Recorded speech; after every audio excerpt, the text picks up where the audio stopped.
안녕하세요. 정준입니다. 오늘 읽어드릴 책은 다자이 오사무의 인간 실격입니다. 이 작품은 타인 앞에서는 익사를 떨지만 자신의 진정한 모습을 드러낼 수 없는 남자 오바 요조의 유년기에서부터 청년기까지를 주인공 시점에서 수기 형식으로 쓴 소설로 인간 존재의 본질에 대해서 묻는 걸작으로 높은 평가를 받고 있는 작품입니다. 저는 이 책을 보면서 가장 많이 든 생각은 선택과 이해라는 단어였습니다.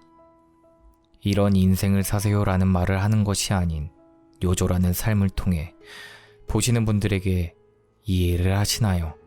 만약 이해가 안 된다면 당신은 어떤 선택을 하실 건가요? 그리고 그 선택은 본인 책임입니다. 라는 생각이 들었습니다. 이 책이 재밌는 것은 나의 삶과 요조의 삶을 연관시키며 읽게 되는, 그러면서 나는 어떤 사람인가에 대해서도 생각하게 만들고 또 위로를 받게 되는 것 같습니다. 여러분들도 이 책이 작은 위로가 되었으면 좋겠습니다. 그럼 시작하겠습니다.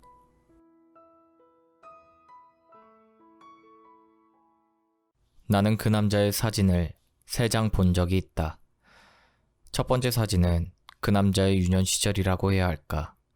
10살 전후로 추정되는 시절의 사진으로 정원 연못가에서 품이 넓은 굵은 줄무늬 바지를 입고 선 채 많은 여자들에게 둘러싸여 목을 한 30도 정도 왼쪽으로 삐딱하게 기울이며 보기 흉하게 웃고 있는 사진이다. 보기 흉하다.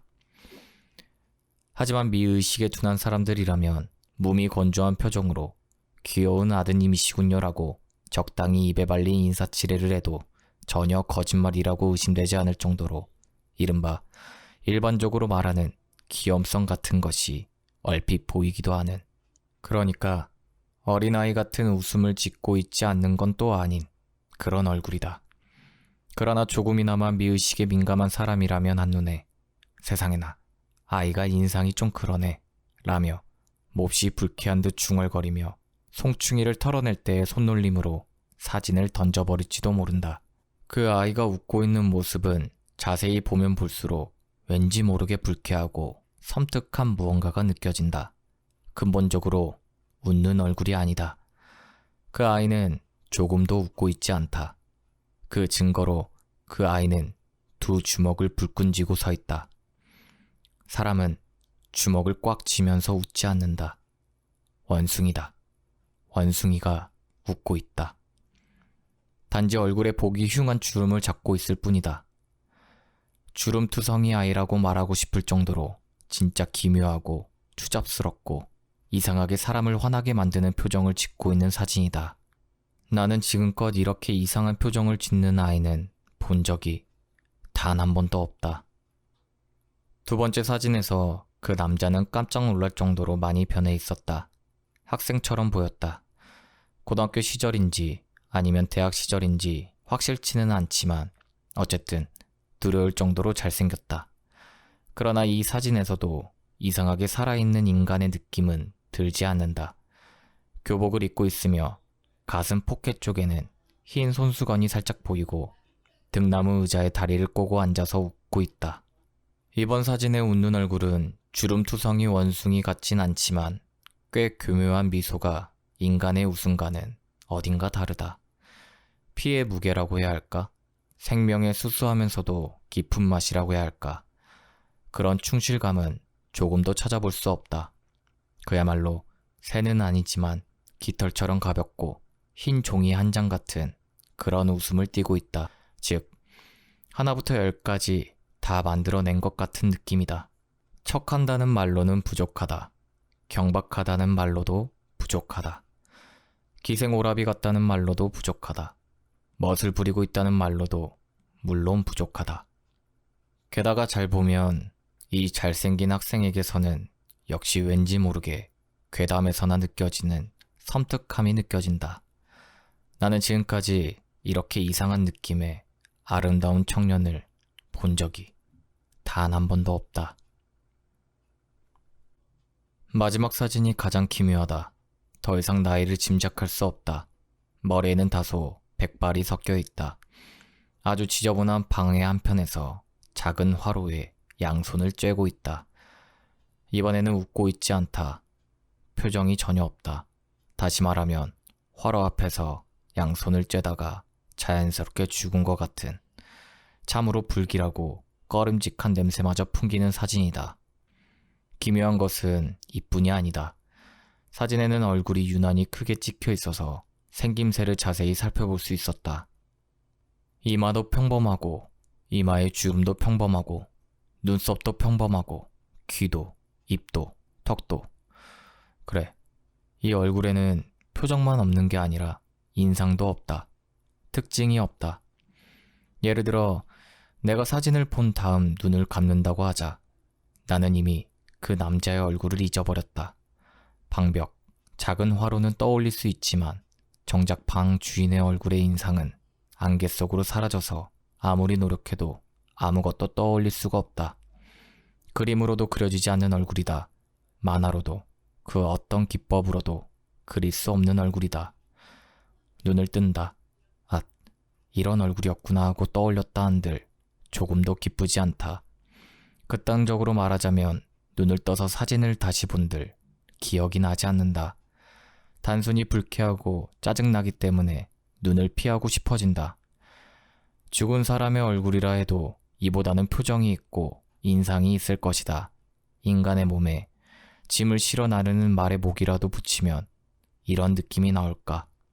어쨌든 어디라고 꼭 집어 말할 수는 없지만 보는 이를 섬뜩하고 불쾌하게 만든다. 나는 물론 지금까지 이렇게 불가사의한 느낌의 얼굴을 본 적이 단 한 번도 없다. 참으로 부끄러운 인생을 살아왔습니다. 저는 인간적인 삶이라는 것이 무엇인지 모릅니다.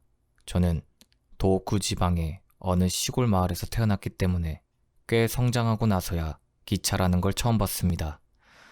저는 기차역 위를 가로지르는 브릿지를 오르락내리락하며 흥분했습니다. 그것이 선로의 저편으로 넘어가기 위해 만든 것이라고는 꿈에도 모른 채 말입니다. 그저 기차역을 마치 외국의 놀이동산처럼 복잡한 구조로 재미를 주기 위해 멋으로 설치한 것이라고만 생각했습니다. 꽤 오랫동안 그렇게 믿고 있었습니다. 브릿지를 오르락내리락하는 것이 제게는 세련된 유의의 일종이었으며 철도회사의 대고객 서비스 중에서 가장 마음에 들었습니다. 그런데 그것이 단지 승객들이 선로 너머로 건너갈 수 있도록 만든 실리적인 계단에 지나지 않는다는 사실을 알고서 그때까지의 모든 유의가 산산조각 나고 말았습니다. 또 저는 어릴 때 그림책에서 지하철도라는 것을 보고 이 또한 편리함을 추구하기 위해서가 아니라 지상의 기차보다 지하를 달리는 기차를 타는 편이 독특하고 재미있으니까 만든 것이라고 생각했습니다. 저는 어릴 때 병학해서 자주 누워 있었습니다. 자리에 누워서 베개 커버, 이불 커버를 물끄러미 바라보며 너무 밋밋하게 만들어져 있다고 생각했습니다. 그러나 그것이 의외로 실용적이라는 사실을 20살 가까이 된 어느 날 알게 되었습니다. 인간이 얼마나 검소한 종족인지를 깨닫는 그 순간 정신이 아득해지면서 진심으로 슬펐습니다.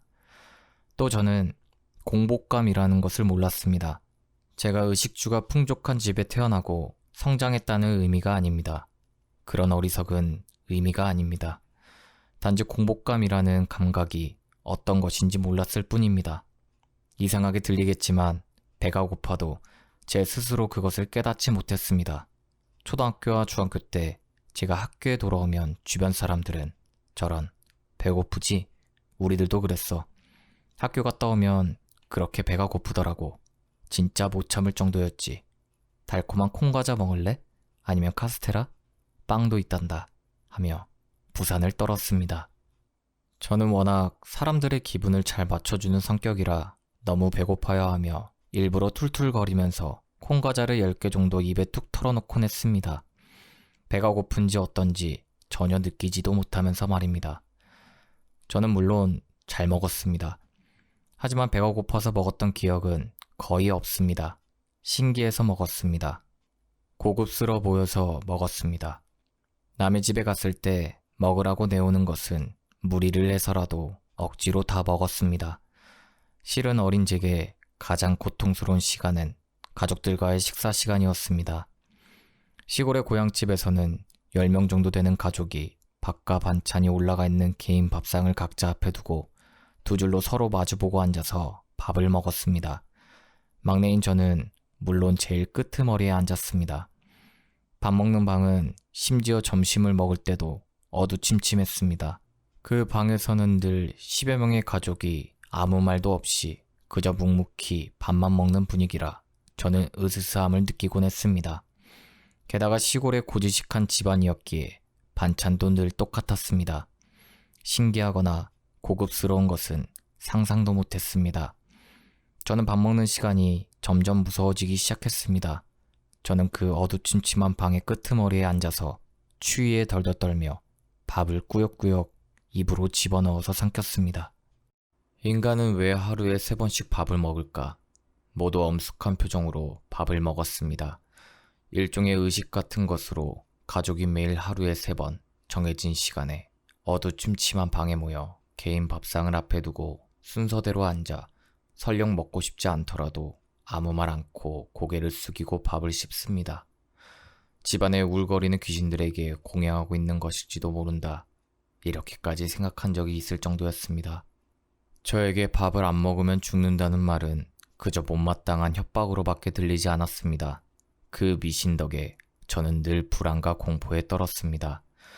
인간은 밥을 먹지 않으면 죽으니까 이래서 먹고 살아야 한다는 말만큼 난해하고 이해 불가능하며 협박처럼 들리는 말도 없었습니다. 즉 저로서는 인간살이라는 말이 무슨 의미인지 여전히 이해할 수 없었습니다.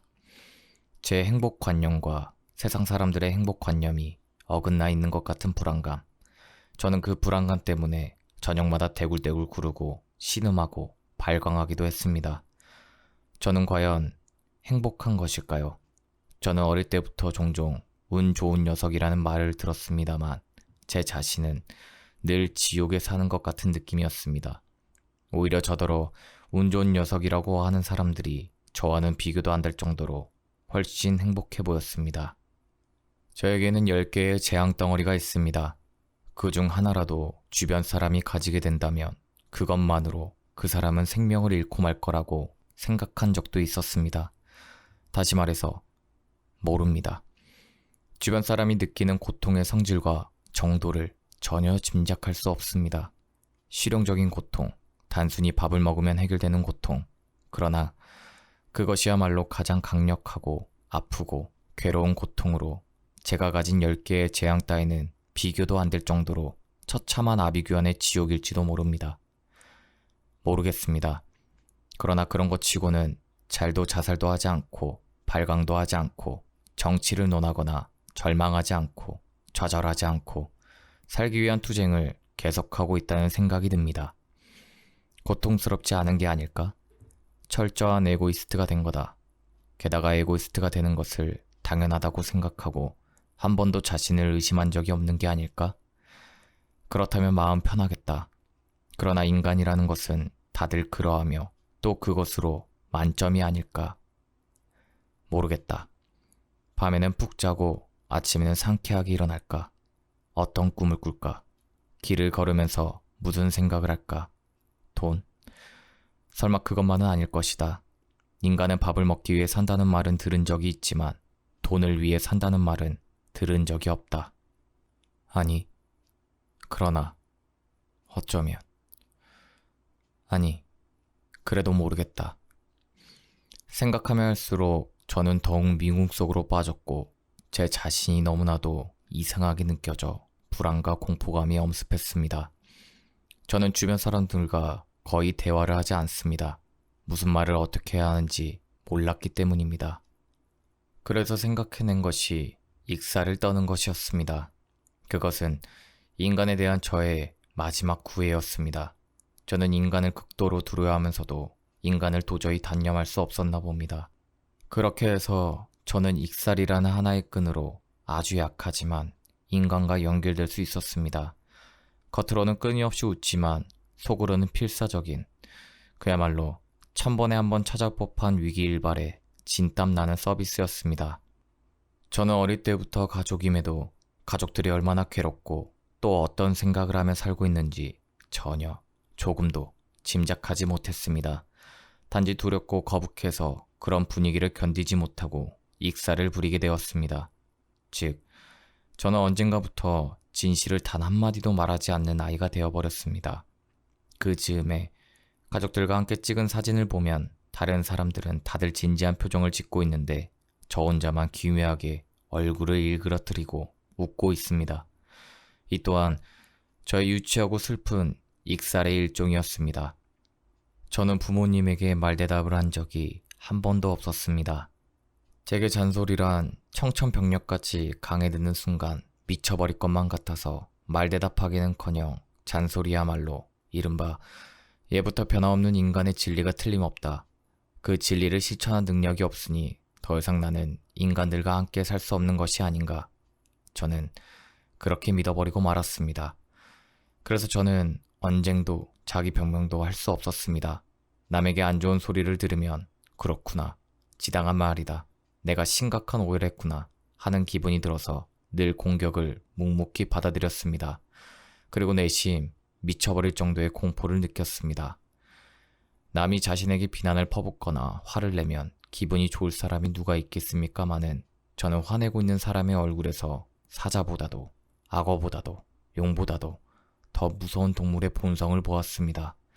평소에는 그 본성을 감추고 있다가 어떤 기회가 찾아오면, 예를 들어 소가 초원에서 무방비 상태로 자고 있다가 갑자기 꼬리로 배에 앉은 파리를 쳐 죽이듯 인간이 자신의 무서운 정체를 화라는 형태로 갑작스럽게 드러낼 때면 저는 늘 머리카락이 쭈뼛쭈뼛 설 정도로 전율을 느꼈습니다.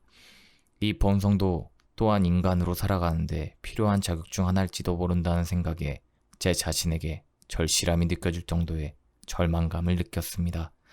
저는 인간에 대한 공포로 늘 덜덜 떨었고 인간으로서 저 자신의 언행에 눈꼽만큼의 자신감도 없었습니다. 저 혼자만의 고뇌를 가슴속 작은 상자에 담고서 우울함과 신경과민을 그저 숨기기만 한 채 오로지 천진난만한 낙천주의로 가장했습니다. 그렇게 해서 저는 익살스러운 괴짜로 점점 완성되어 갔습니다. 뭐든지 좋으니까 웃기면 된다.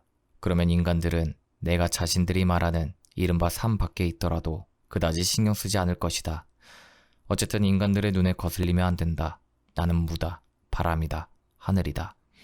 이런 생각이 점점 심해졌으며 그와 동시에 저는 익살꾼으로 더욱 완벽하게 자신을 가장해 가족들을 웃겼습니다. 그리고 가족들보다도 더욱 이해할 수 없고 두려운 존재인 사용인들에게까지 필사적으로 익살을 떠는 서비스를 했습니다. 저는 여름에 유카타 속에 빨간 털실로 짠 스웨터를 껴입고 복도를 돌아다니며 집안 사람들을 웃겼습니다. 좀처럼 웃지 않은 큰형도 그걸 보고서는 그거 요조한테 하나 올려 라고 귀여워 죽겠다는 듯한 말투로 말하며 폭소했습니다. 아닙니다. 제가 한여름에 털실 스웨터를 입고 걸을 정도로 아무리 그래도 그렇게 더위도 추위도 모르는 이상한 사람은 아닙니다. 사실 누나의 레깅스를 양팔에 끼우고 유카타 소매 아래로 슬쩍 내보여 스웨터를 입는 것처럼 보이게 했습니다. 제 아버지는 도쿄에서 볼 일이 많은 사람이었습니다. 도쿄 우에노에 사쿠라기초의 별장을 가지고 있어서 한 달에 거의 대부분은 도쿄의 별장에서 지냈습니다. 그리고 집으로 돌아오실 때면 가족들 또는 친척들의 목까지 실로 엄청난 양의 선물을 사오는 것이 아버지의 취미 같은 것이었습니다. 언젠가 아버지는 도쿄에 가기 전날 밤 자식들을 거실에 불러 모으고는 모두에게 돌아가며 이번에 돌아올 때는 어떤 선물이 좋겠냐며 웃으며 물었습니다. 그리고 아이들의 대답을 일일이 수첩에 적었습니다. 아버지가 자식들을 다정다감하게 대하는 것은 드문 일이었습니다. 요조는? 아버지가 물으셨을 때 저는 아무 말도 못했습니다. 뭘 가지고 싶냐는 질문을 받자마자 아무것도 갖고 싶지 않아졌습니다. 뭐든 상관없다. 어차피 날 즐겁게 해주는 것 따위 없다. 이런 생각들이 갑자기 울컥하고 터져나와 버렸습니다. 그러나 도저히 제 취향이 아니더라도 남이 주는 것이라면 거절하지 못했습니다. 싫은 것을 싫다고 하지 못하고 또 좋아하는 것이 있어도 마치 도둑질에서 얻은 것처럼 눈치를 보며 무덤덤한 척했습니다. 그렇게 말로는 표현할 수 없는 공포감에 몸서리 쳤습니다. 즉 제게는 둘 중 하나를 선택할 수 있는 능력조차 없었습니다. 이것이 세월이 흘러 이른바 참으로 부끄러운 인생을 사는 중대한 원인이지 않았나 이런 생각을 해봅니다. 제가 아무 말도 하지 않고 우물쭈물하고 있으니 아버지는 기분 상한 표정으로 말했습니다. 역시 책이냐? 아사쿠사에 있는 절 근처 가게에서 사자탈을 팔더구나.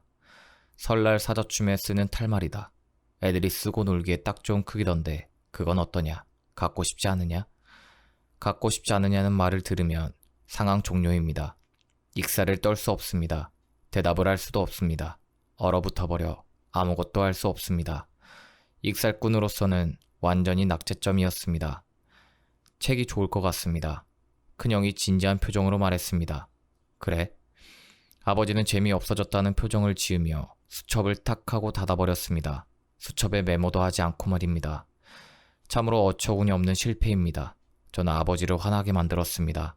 아버지의 복수는 분명 엄청나게 무서울 게 틀림없습니다. 저는 지금 당장 무슨 수를 써서라도 아버지의 기분을 되돌려 놓지 않으면 안 된다고 생각했습니다.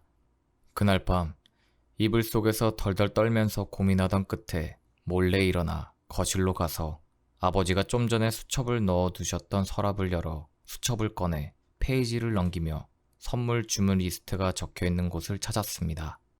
저는 그 사자춤에 쓰는 사자탈을 발톱의 때만큼도 갖고 싶지 않았습니다. 오히려 책이 훨씬 좋았습니다.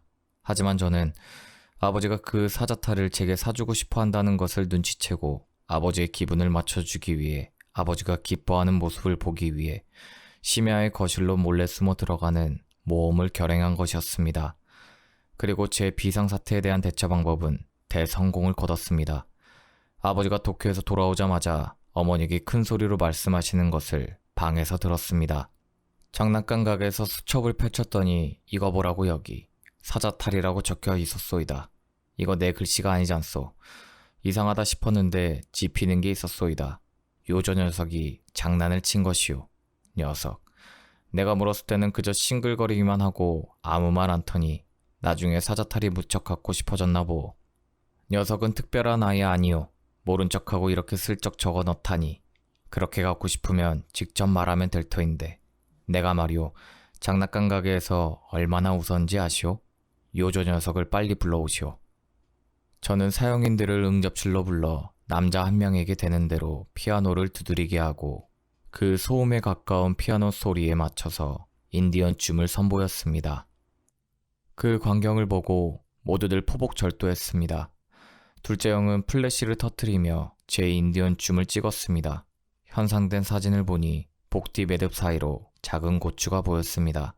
그걸 보고 가족들은 다들 배꼽 빠지게 웃었습니다. 저로서는 이 또한 의외의 성공이었습니다.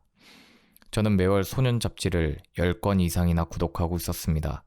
그 외에도 다양한 책을 도쿄에서 주문해 꾸준히 읽고 있어서 메차라쿠 박사라든지 난자몽자 박사라든지 하는 만화에 대해서도 많이 알고 있었습니다.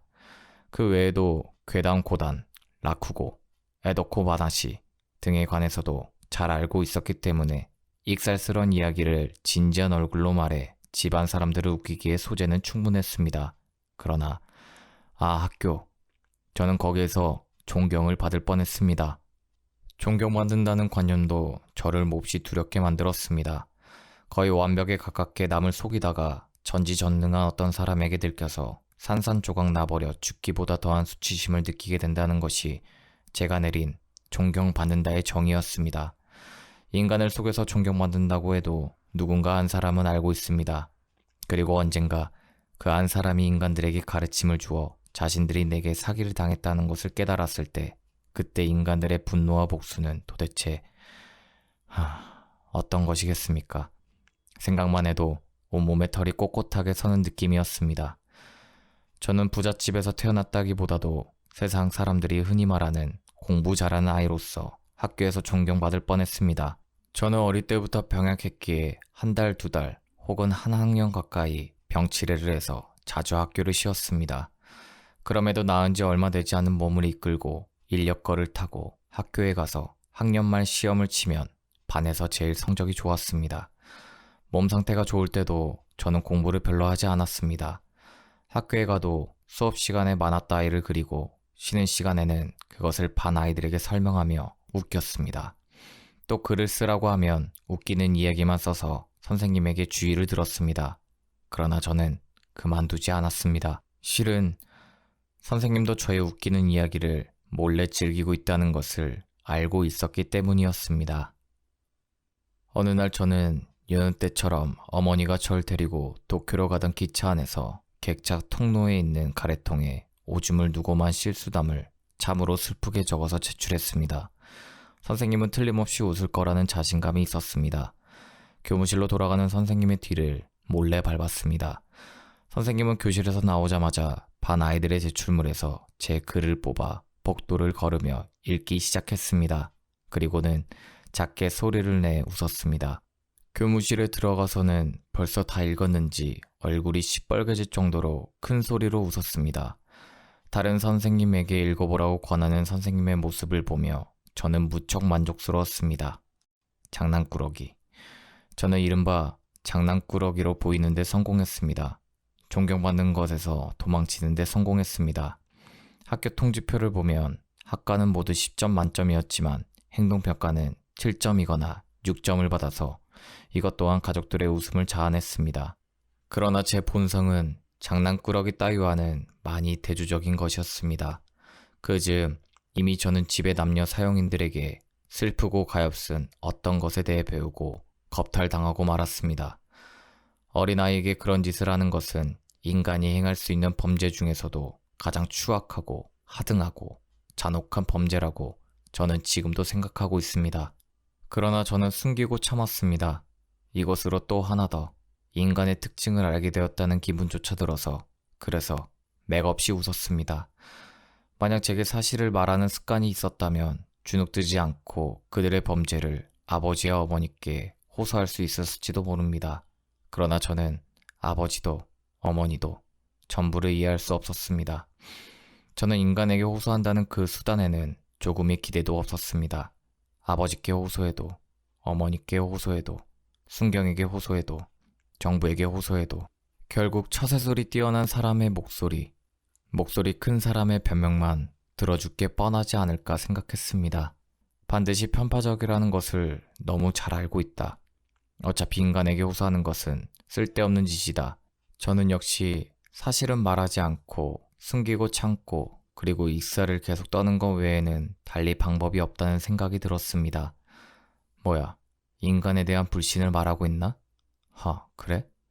네가 언제부터 기독교인이었냐고 조소하는 사람도 어쩌면 있을지도 모릅니다만 그러나 인간에 대한 불신이 반드시 곧 종교와 통하고 있다고는 말할 수 없다고 생각합니다. 실제로 조소하는 사람까지 포함해 인간은 서로 불신하면서 여호와든 뭐든 염두에 두지 않고 잘 살고 있지 않습니까? 역시 제 어린 시절의 일입니다만 아버지가 속해 있던 모든 정당의 유명인이 저희 마을에 연설하러 와서 저는 사용인들과 함께 연설을 들으러 극장에 갔습니다. 극장은 10,000원이었습니다. 마을에서 아버지와 친한 사람들의 얼굴은 다 보였고 다들 열심히 박수를 쳤습니다. 연설이 끝나고 청중들은 눈 덮인 방길을 삼삼오오 무리지어 집으로 돌아가며 오늘 밤 연설이 못 같았네 어쩌네 하며 뒷담화를 하기 시작했습니다. 그 무리 속에서 아버지와 아주 절친한 사람의 목소리도 들렸습니다. 아버지의 인사말은 듣고 있을 수 없었다는 둥, 유명인의 연설도 무슨 소린지 모르겠다는 둥, 이른바 아버지의 동지들이 열받은 목소리로 말하고 있었습니다. 그리고 그 사람들은 우리 집 손님방에 몰려와 아버지께 오늘 밤 연설은 대성공이었다고 진심으로 기뻐하는 표정을 지으며 말했습니다. 어머니는 남자 사용인들에게 오늘 밤 연설회가 어땠느냐고 물으셨습니다. 사용인들은 아주 재미있었다고 천연덕스럽게 말했습니다. 그러나 사용인들은 집으로 돌아오면서 연설회만큼 재미없는 것도 없다며 투덜댔습니다. 그러나 이런 것은 아주 사소한 예에 불과합니다. 서로 속고 속입니다. 참 신기한 것은 아무도 상처받지 않으며 서로 속고 속이고 있다는 것도 모르는 것 같은 실로 산뜻한 그야말로 밝고 명랑한 불신의 이해가 인간의 삶에 가득한 것 같습니다. 그러나 저로서는 서로 속고 속이고 있다는 사실에 딱히 흥미가 없습니다. 저 자신이야말로 익살꾼을 가장해 아침부터 밤까지 인간을 속이고 있으니깐요.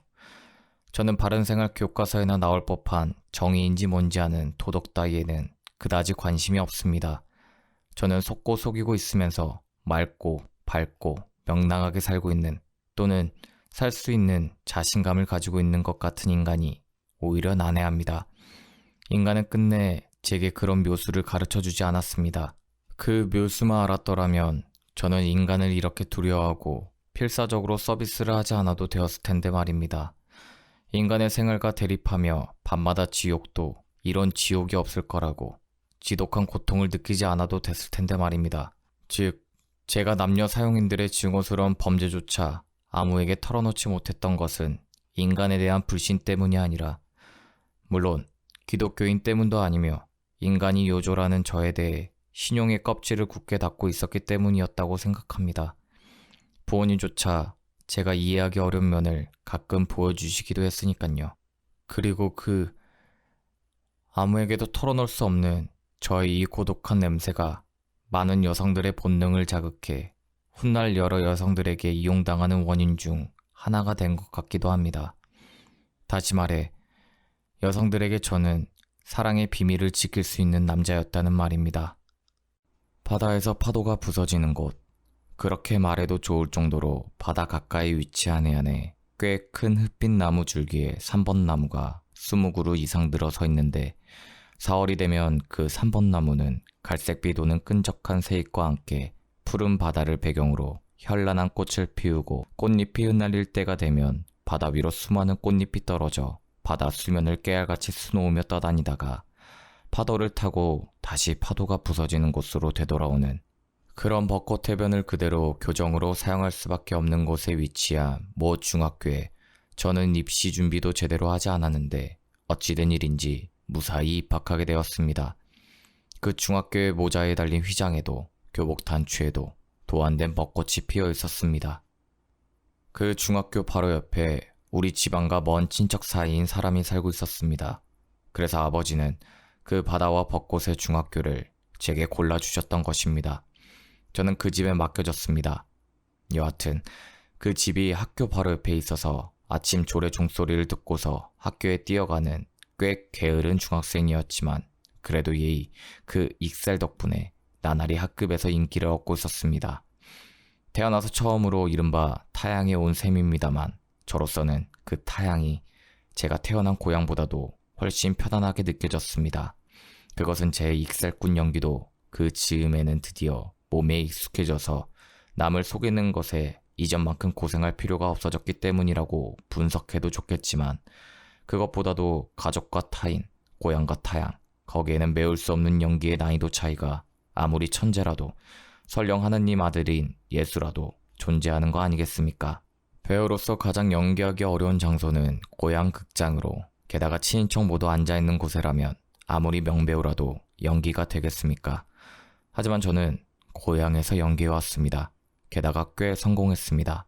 그 정도로 보통 내기가 아닌 놈이 타향에서 연기에 실패할 리가 있겠습니까?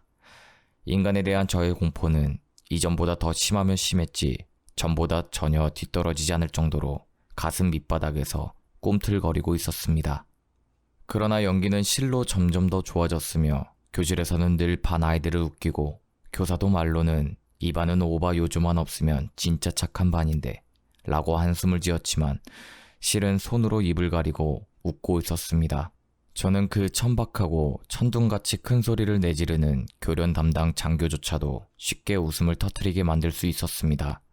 그야말로 제 정체를 완전히 은폐하는 데 성공했다고 안심하던 차에 저는 실로 갑작스럽게 등 뒤에서 허를 찔렸습니다. 그 남자는 반에서 가장 빈약한 몸을 하고 얼굴도 푸르퉁퉁하고 부모 형제가 쓰던 것을 물려받은 게 분명한 쇼토크 태자의 옷처럼 소매가 무척 긴 웃옷을 입고, 공부는 전혀 못하고 교련이나 체조는 늘 겨낭만 하는 백지에 가까운 학생이었습니다. 저 역시 그 학생은 경계할 필요조차 없다고 생각했습니다. 그날 체조 시간에 그 학생 다케이치는 여느 때처럼 견학을 하고 우리들은 철봉 연습을 강요받고 있었습니다. 저는 일부러 가능한 엄숙한 표정을 지은 채 철봉을 향해 에잇하고 소리를 지르며 그대로 멀리 뛰게 하듯 앞으로 날아가 모래밭에 쿵하고 엉덩방아를 찧었습니다. 모두 계획된 실패였습니다. 모두들 크게 웃었고 저도 쓴웃음을 지으며 일어나 바지에 모래를 털고 있었는데 언제 그곳에 왔었는지 다케이치가 제 등을 쿡쿡 찌르며 낮은 목소리로 이렇게 속삭였습니다. 거짓부렁이. 순간 온몸이 전율에 휩싸이고 덜덜 떨렸습니다. 일부러 실패했다는 것을 다른 사람도 아닌 다케이치에게 간파당하다니 전혀 생각지도 못했습니다. 저는 순간적으로 세상이 지옥의 어파에 말려 타오르는 것을 두 눈으로 직접 목격한 기분이 들면서 으악하고 소리를 지르며 발작을 일으킬 것 같은 정신을 필사적으로 억눌렀습니다. 그로부터 매일 찾아오는 불안과 공포. 표면적으로는 변함없이 애절하게 익사를 연기해 모두들 웃겼습니다만 갑자기 짓누르듯 답답한 한숨이 터져나오고 무엇을 하든 다케이치에게 낱낱이 간파당해 녀석이 모두에게 퍼뜨리고 다닐 것이 틀림없다는 생각이 들 때면 이마가 식은땀으로 축축해지고 미친 사람처럼 묘한 눈초리로 불안한 듯 주변을 공허하게 두리번거렸습니다. 할 수만 있다면 아침, 점심, 저녁 24시간 다케이치 옆에서 떨어지지 않고 그가 비밀을 떠벌리지 않도록 감시하고 싶은 기분이었습니다. 그렇게 제가 그에게 엉겨붙는 동안 제 익살은 이른바 거짓부렁이 아니라 진짜라고 믿게끔 온갖 노력을 하고 기회가 있으면 그와 둘도 없는 친구가 되어버리고 싶다. 만약 그것이 모두 불가능하다면 이른바 그의 죽음을 기원하는 것 외에는 방법이 없다는 생각을 하기도 했습니다. 그러나 그를 정말 죽여야겠다는 생각만큼은 들지 않았습니다. 저는 지금까지 살면서 사람에게 죽임을 당하고 싶다라고 바란 적은 몇 번이나 있었지만 사람을 죽이고 싶다는 생각은 단 한 번도 한 적이 없습니다. 그것은 두려워해야 할 상대에게 도리어 행복을 부여할 뿐이라는 생각이 들었기 때문입니다.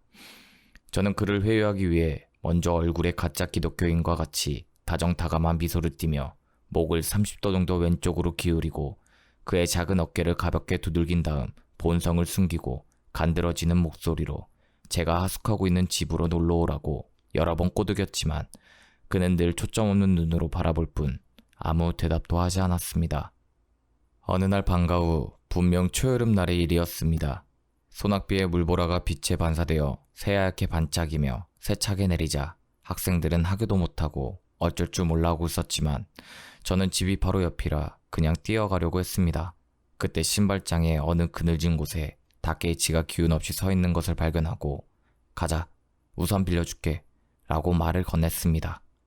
겁먹은 다케이치의 손을 끌어당겨 같이 소낙비 속으로 달려 집에 도착한 우리는 웃옷을 벗어 친척 아주머니에게 말려달라고 부탁했습니다.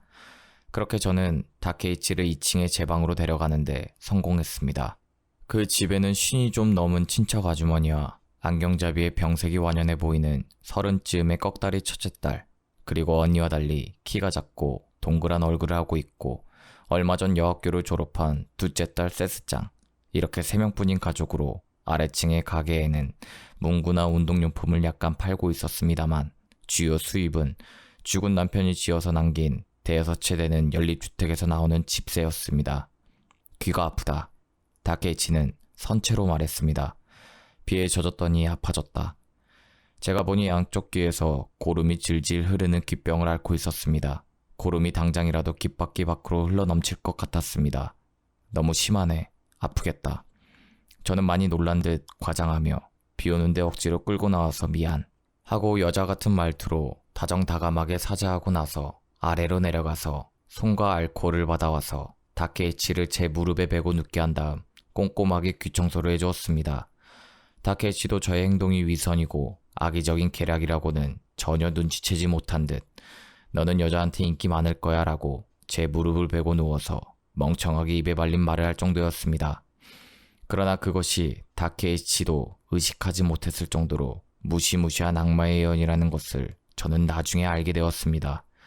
제가 반한다느니 여자가 제게 반한다느니 하는 말은 참으로 천박하고 장난스럽고 우쭐해져서 벙글거리는 느낌이라 아무리 엄숙한 곳이라도 이 말이 슬쩍 얼굴을 내밀면 순식간에 우울함의 청정지역이 붕괴되고 두루뭉술하게 되어버리는 것 같은 느낌이 들었습니다. 하지만 남이 제게 반했다는 것을 인식하는 순간의 괴로움 등과 같은 속된 말이 아니라 사랑받는 불안감이라고 하는 문화적 언어를 사용하면 우울함의 청정지역이 붕괴될 것 같지 않아 기묘하다는 생각이 들었습니다. 다케이치는 제가 귀에 고름을 처리해주자 넌 인기가 많을 거라는 바보스런 입에 발린 말을 했고 저는 그저 얼굴을 빨갛게 물들이며 웃을 뿐 아무 말도 하지 않았습니다. 하지만 실은 어렴풋이 떠오르는 것도 있었습니다. 하지만 여자가 반할 것이다 같은 야비한 말이 만들어내는 우쭐거리며 휘죽거리는 것에 대해 짐작가는 부분도 있다고 적는 것은 라쿠고에 등장하는 호색한 부잣집 도련님의 대사로도 사용할 수 없을 정도로 어리석은 감회를 드러내는 것으로 설마 제가 그런 실없고 농짓거리하는 기분으로 짐작이 가는 부분도 있다고 한 것은 아닙니다. 제게는 인간 여성이 남성보다도 몇 배나 더 난해했습니다. 제 가족은 여성이 남성보다도 많고 또 친척들 중에도 여자가 많으며 그 예의 범죄를 저지른 여자 사용인도 그렇고 어릴 적부터 여자하고만 놀며 성장했다고 해도 과언이 아닐 정도입니다만 실로 살얼음을 밟는 아슬아슬한 기분으로 그 여자들과 관계를 맺어왔습니다. 거의, 아니, 짐작도 안 갑니다. 오리무중으로 이따금 호랑이 꼬리를 밟는 등의 실수를 저질러서 엄청나게 큰 타격을 입었는데 그것은 또 남성에게 당하는 채찍질과 달리 뇌출혈처럼 극도로 불쾌한 내상으로 좀처럼 치유하기 어려운 상처였습니다. 여자는 끌어당겼다가 밀어내고 또 남이 있는 곳에서는 저를 업신이 여기고 매정하게 굴면서 아무도 없는 곳에서는 꽉 껴안고 죽은 듯 깊이 잠자고 여자는 잠을 자기 위해 사는 게 아닐까.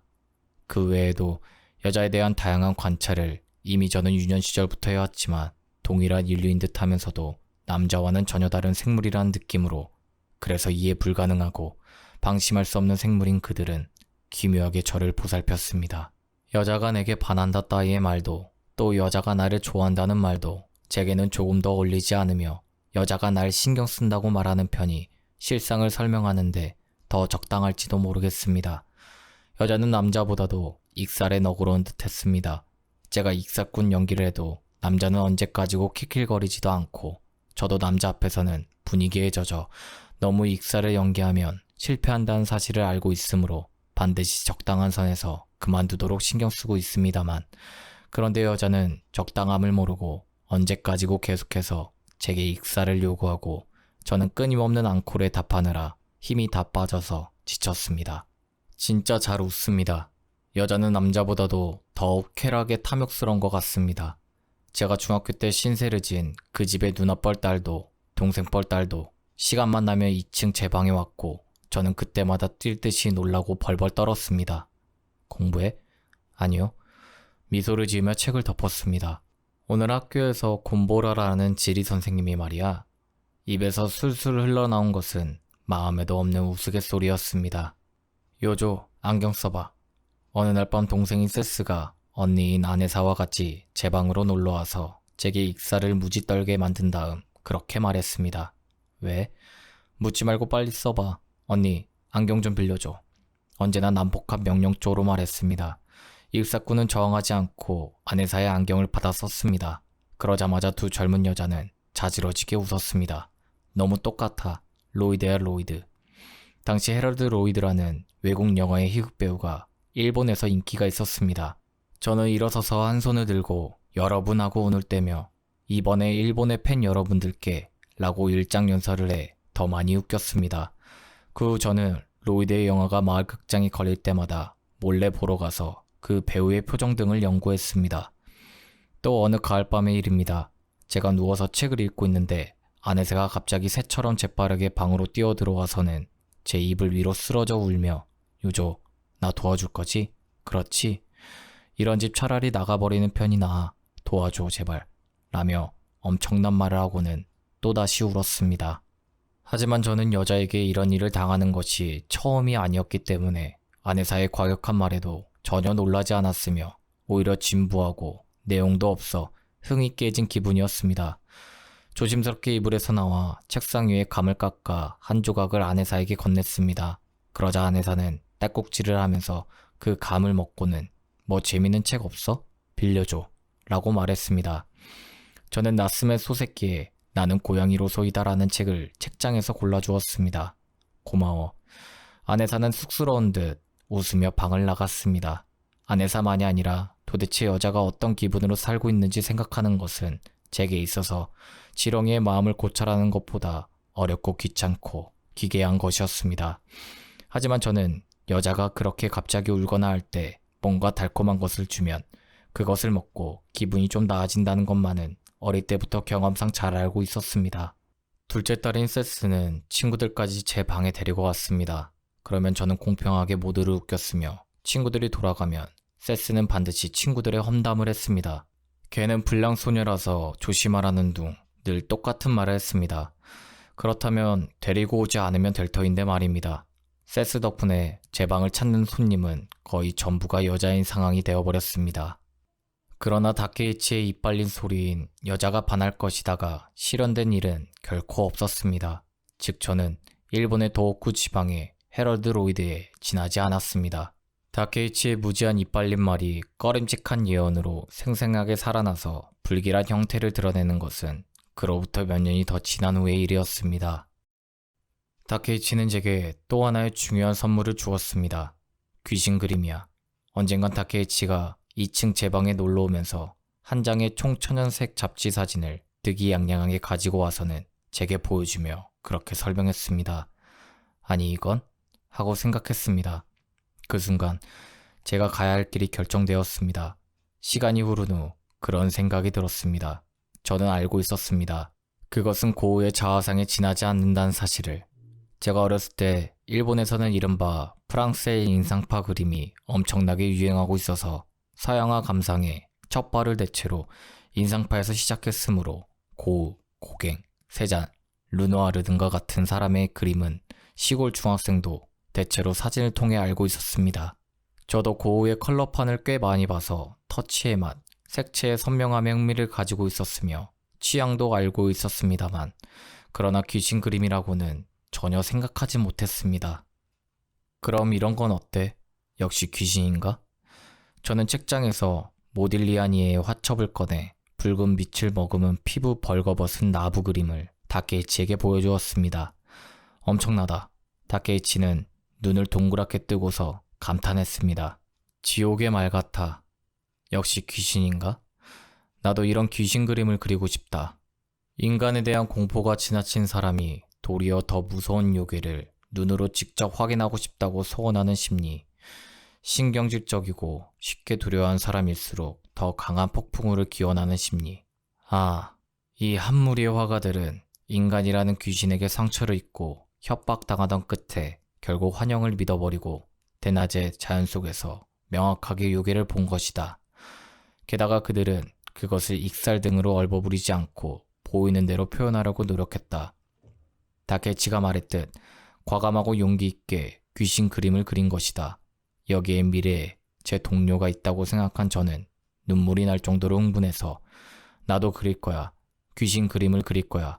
지옥의 말을 그릴 거야 라고 무슨 이유에서인지 엄청나게 작은 목소리로 다케이치에게 말했습니다.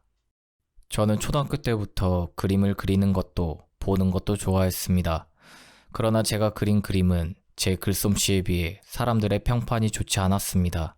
저는 원래 인간의 말을 단 한 번도 신용하지 않았으므로 글은 제게 있어서 그저 익살꾼의 인사 같은 것으로 초등학교 때에 이어 중학교에서도 선생님들을 미친 듯이 기쁘게 만들었습니다.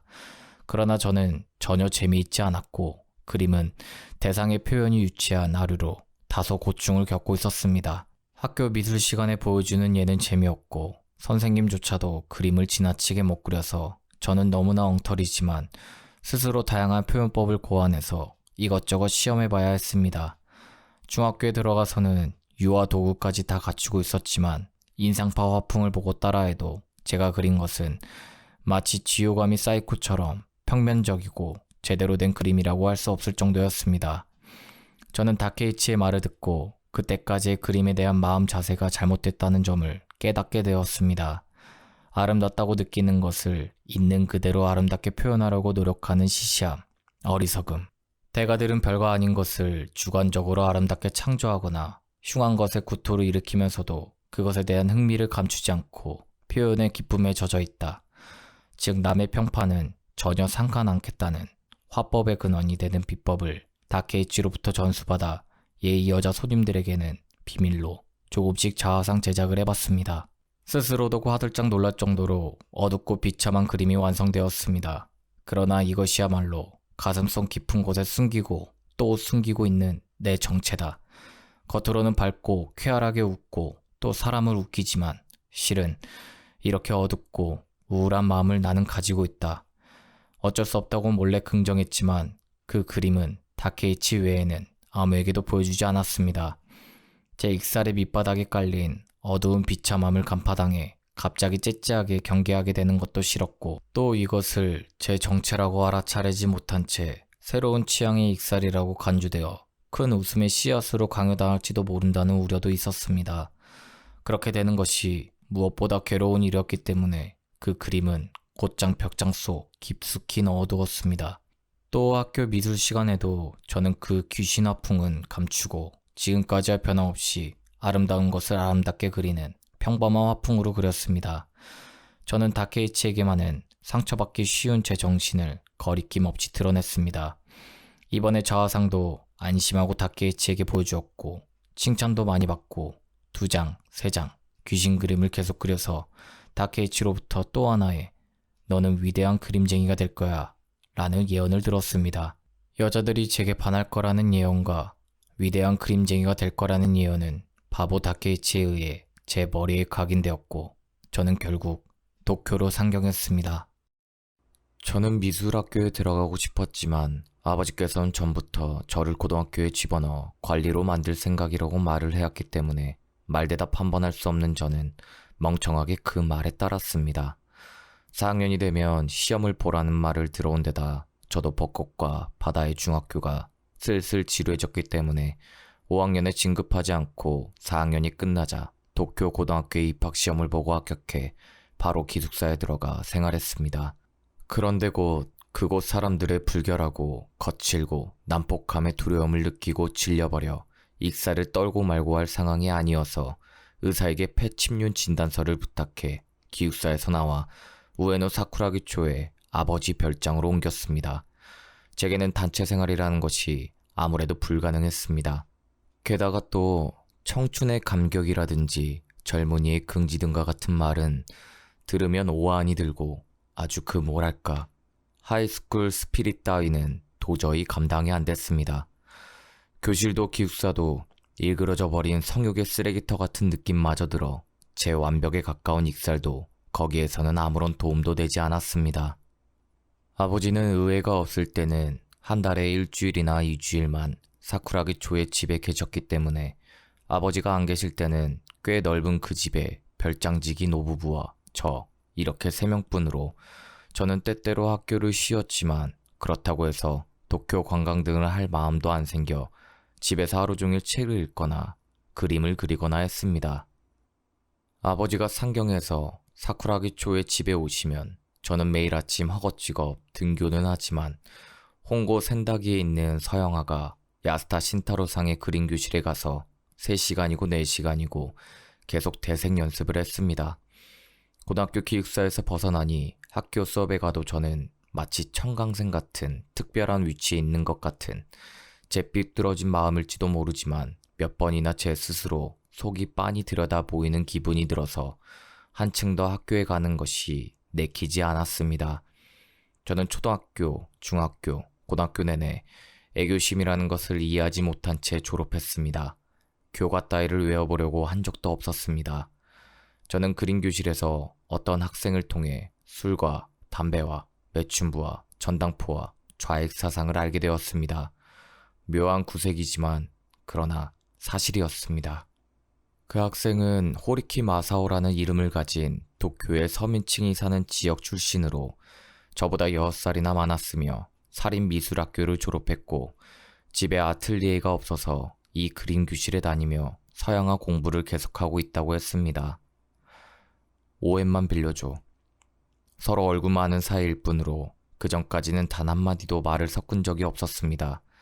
저는 당황하면서 얼떨결에 5엔을 내밀었습니다. 좋아, 마시자. 내가 한턱 쏘지. 착한 것.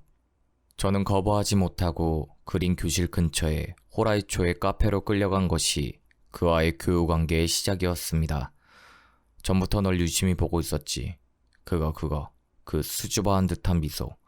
그게 유명한 예술가 특유의 표정이야. 사귀게 된 증표로. 건배. 김우상. 이 녀석 잘생겼지? 반하지 마. 이 녀석이 교실에 오는 바람에 섭섭하게도 난 두 번째로 잘생긴 남자가 되었다고. 호리키는 거무스름한 피부에 단정한 생김새를 하고 있으며 그림을 배우는 학생으로서는 드물게 제대로 된 양복을 입고 있었지만 넥타이 고르는 취향은 촌스럽고 머리카락에는 포마드를 발라 가운데 가르마를 타고 있었습니다. 저는 익숙하지 않은 곳이기도 했고 그저 두려워서 팔짱을 꼈다가 풀었다가 수줍은 듯한 미소만 짓고 있었습니다만 맥주가 두세 잔 들어가니 묘하게 해방된 것 같은 홀가분한 느낌이 들기 시작했습니다. 저는 미술학교에 들어가고 싶습니다만 지겨워. 그런 데는 재미없어. 학교는 지루하지.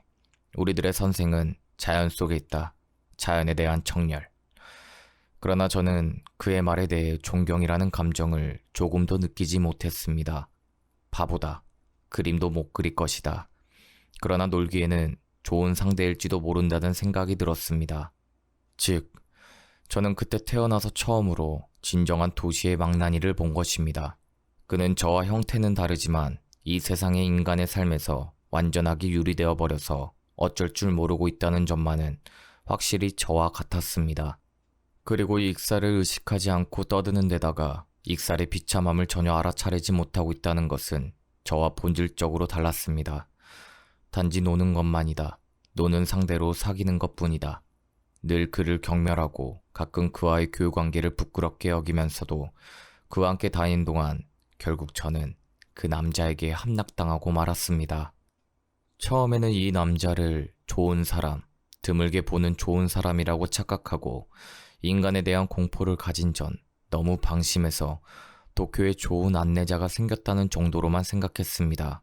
저는 실은 혼자서 전철을 타면 차장이 두렵고 가부키 극장에 들어가면 붉은 카펫이 깔린 정면 현관에 계단 양쪽에 서서 안내하는 아가씨들이 두렵고 레스토랑에 들어가면 제 뒤에 숨죽이고 서서 접시가 비워지기만을 기다리고 있는 웨이터가 두려웠습니다.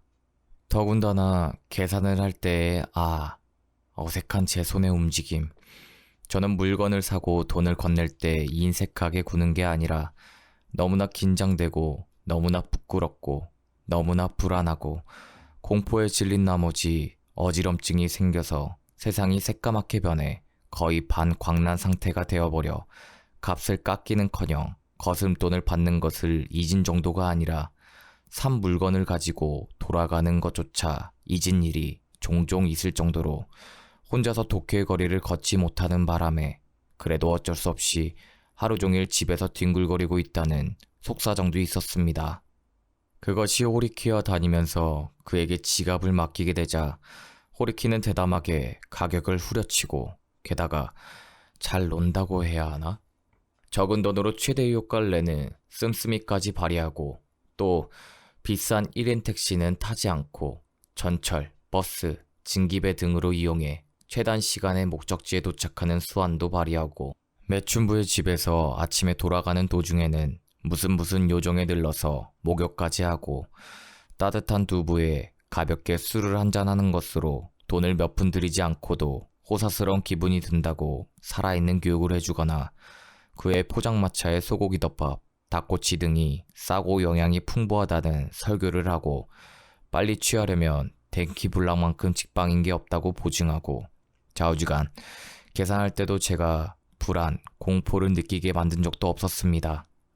호리키와 사귀면서 좋았던 것은 호리키가 듣는 사람의 생각은 아예 무시하고 이른바 파토스가 분출되는 대로 하루 종일 계속 수다를 떨어서 둘이서 걷다가 피곤해서 어색한 침묵에 빠지는 위험스러운 순간이 전혀 없다는 것이었습니다. 사람을 대하다가 그 두려운 침묵이 어느 순간에 나타나는 것을 경계해서 원래는 입이 무거운 제가 선두에서 필사적으로 농담을 해왔습니다만 지금은 이 호리키 멍청이가 알아서 그 익살꾼 역을 해주고 있어서 저는 대답도 제대로 하지 않고 그저 흘려들으면서 가끔 설마 라고 말하고 웃으면 그것으로 충분했습니다. 술, 담배, 매춘부, 그것은 모두 인간 공포를 단 한순간이라도 달랠 수 있는 꽤 좋은 수단이라는 사실을 결국 저도 알게 되었습니다. 그 수단을 얻기 위해서 저는 제가 가진 것을 전부 팔아도 후회하지 않을 것 같은 기분조차 들게 되었습니다.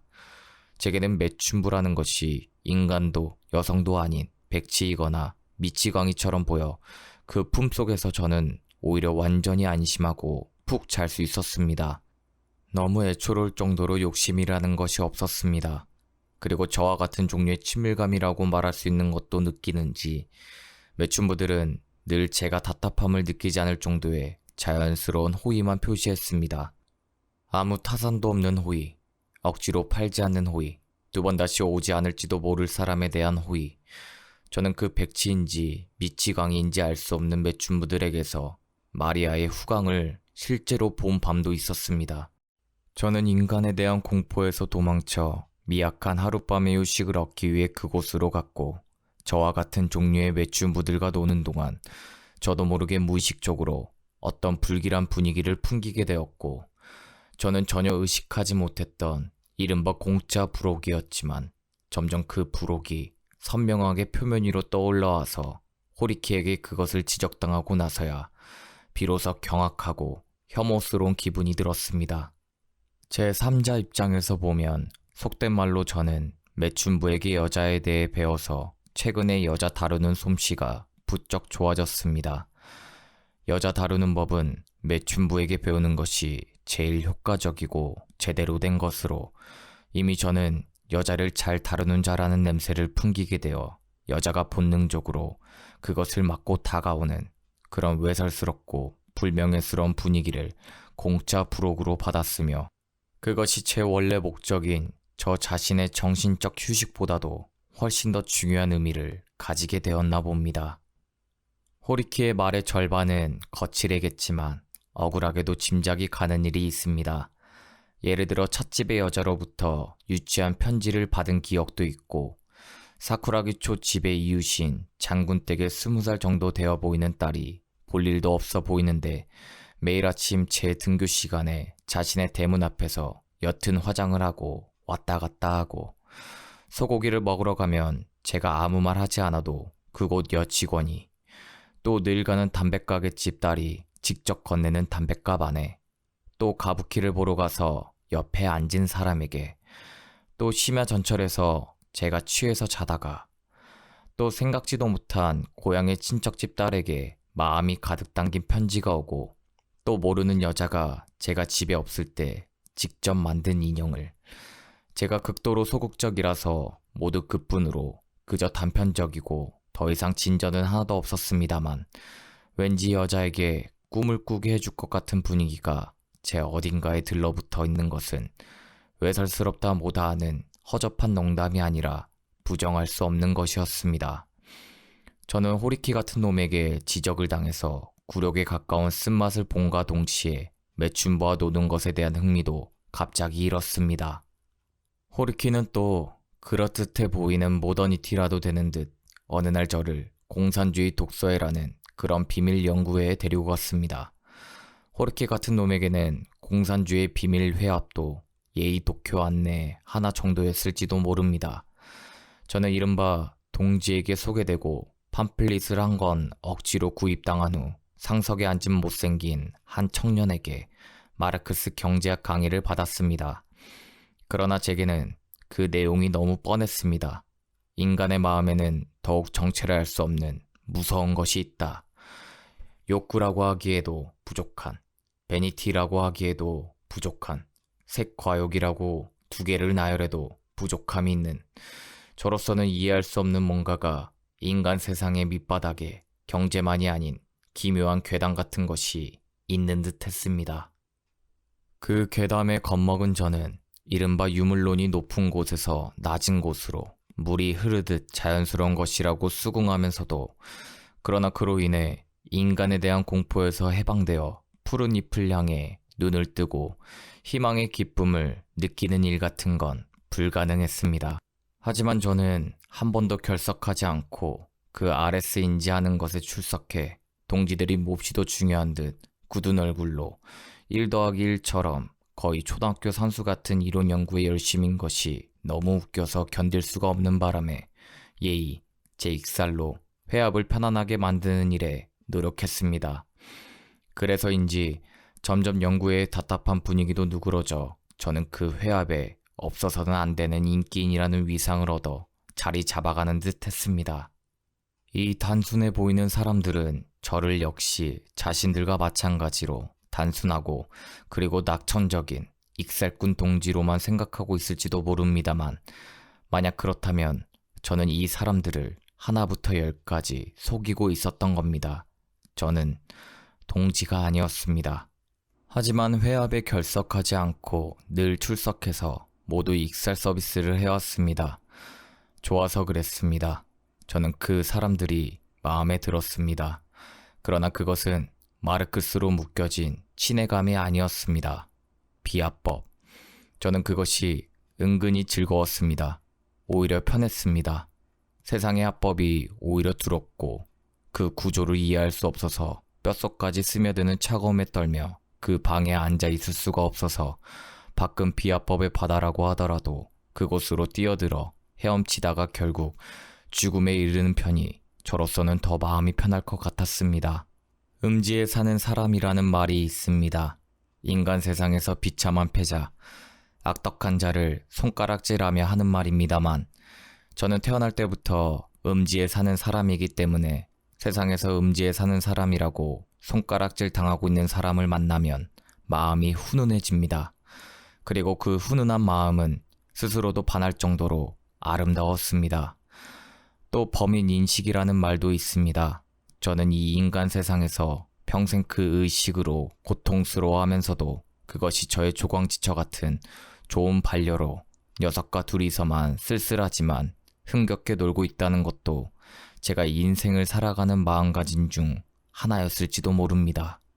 또 일반적으로 D가 캥긴다는 의미로 사용하는 정강이에 상처가 있는 몸이라는 말도 있다고 합니다만, 그 상처는 제가 아기일 때부터 자연스럽게 정강이에 나타나 오랜 시간 걸쳐 상처가 치유되는 게 아니라 오히려 깊어지기만 하고 결국 뼈에 도달해 저녁마다 겪는 고통은 천변만화의 지옥이라고 할 수 있습니다. 그러나 그 상처는 점점 제 피와 살보다도 친근해져 그 상처의 아픔을, 즉 상처가 살아있는 느낌 또는 애정이 담긴 속삭임이라고 여기는 그런 남자에게 예의 지하 운동 그룹 분위기가 이상하게 안심이 되었습니다. 있기 편하고, 즉 그 운동의 본래 목적보다도 그 운동의 분위기가 제게 맞았습니다.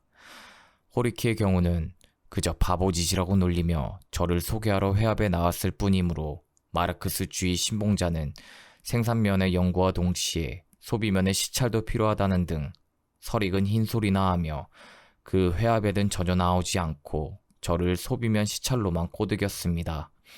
생각해보면 당시에는 다양한 형태의 마르크스주의 신봉자가 있었습니다.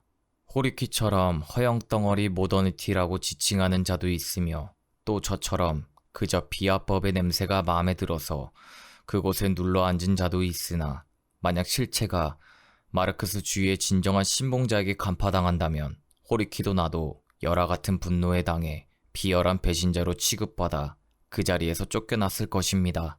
그러나 저나 호리키조차도 전혀 제명 처분을 당하지 않고, 특히 저는 비합법 세계에서는 합법적인 신사들의 세계보다도 오히려 튼실하고 건강하게 행동할 수 있었기 때문에 장래가 촉망되는 동지로 웃음이 터질 정도로 과도하게 비밀인 척 멋을 부린 다양한 일을 부탁받게 되는 정도까지 이르렀습니다. 사실 저는 그런 일을 한 번도 거절하지 않고 태연하게 수락했습니다.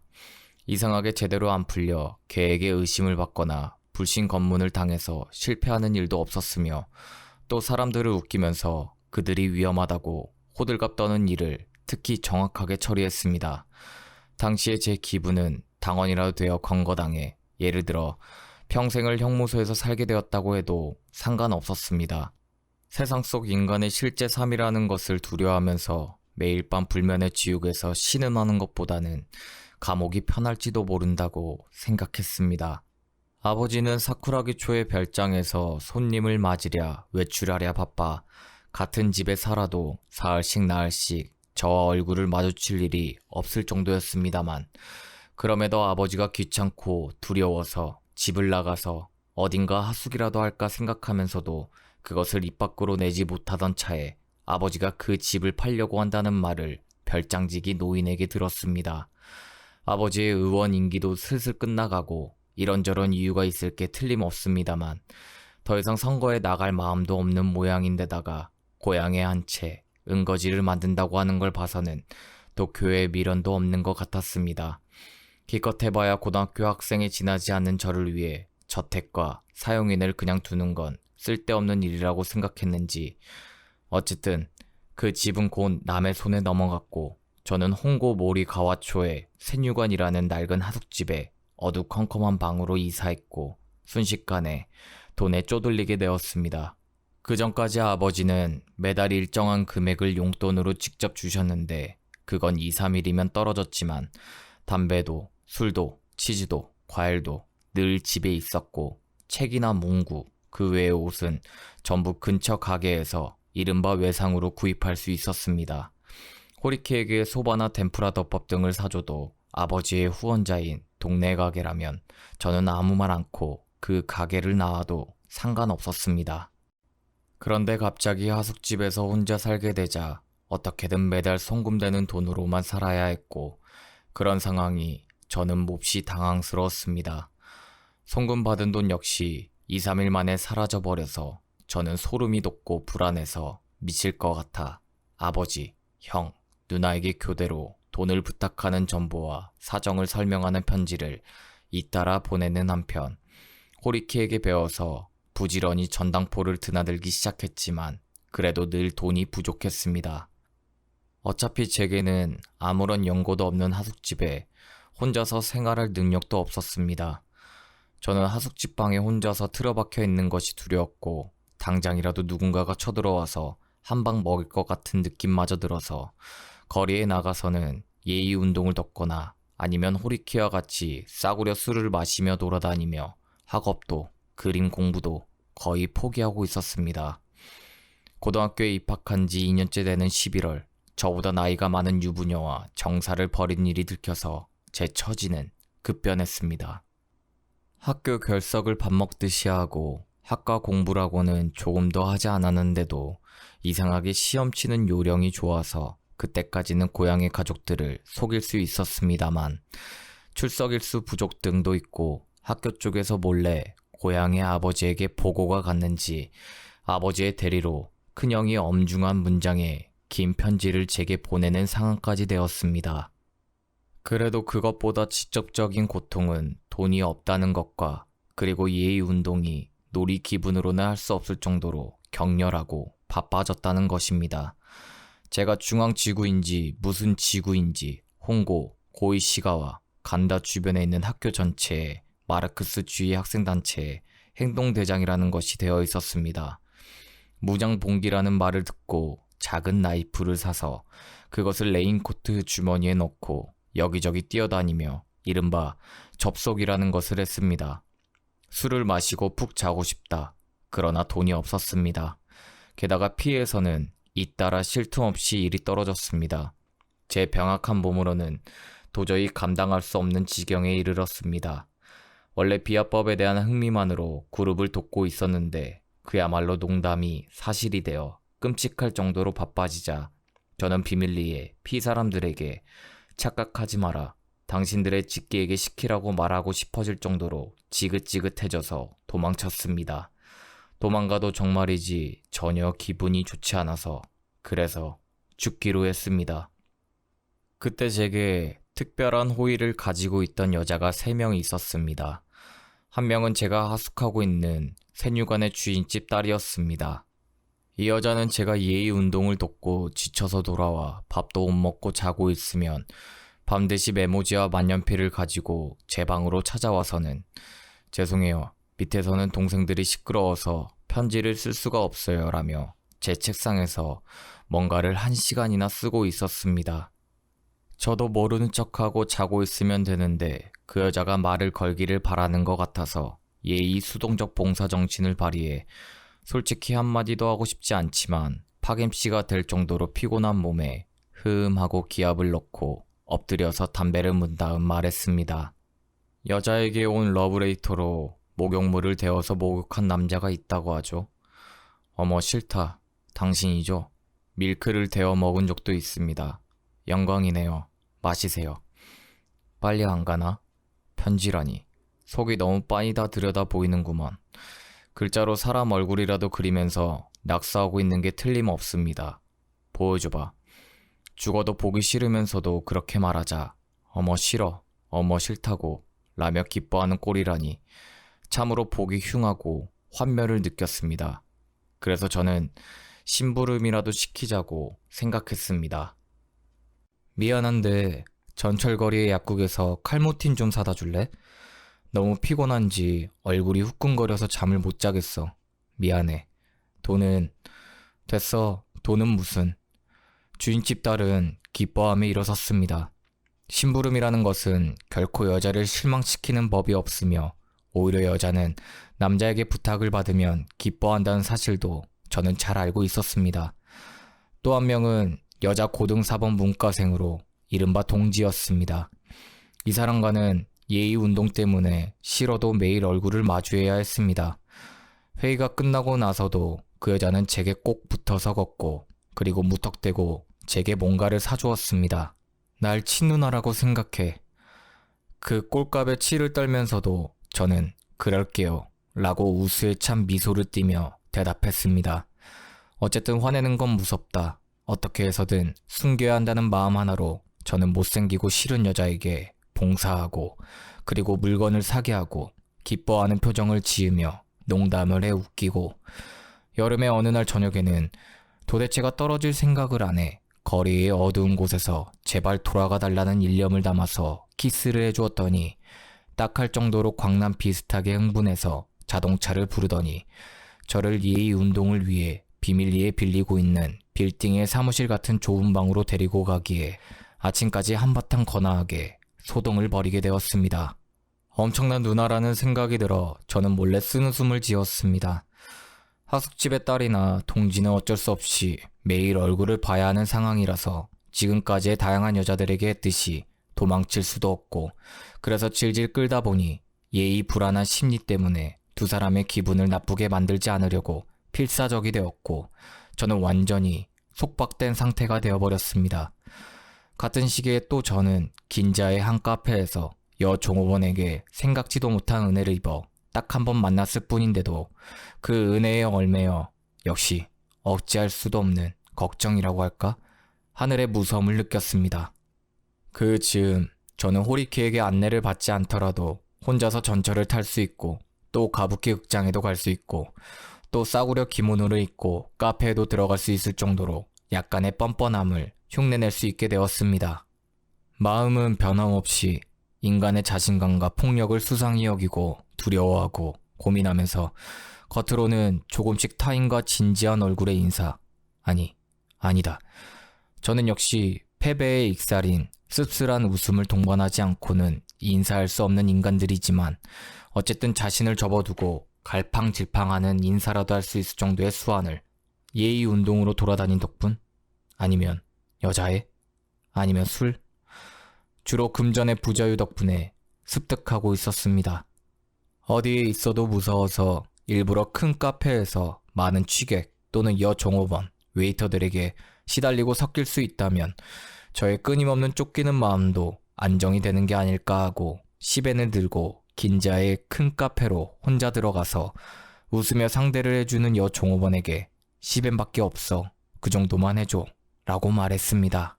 걱정 마세요. 어딘가 간사이 쪽 사투리가 묻어났습니다. 그리고 그 한마디가 기묘하게 저의 떨리는 두려움을 잠재워 주었습니다.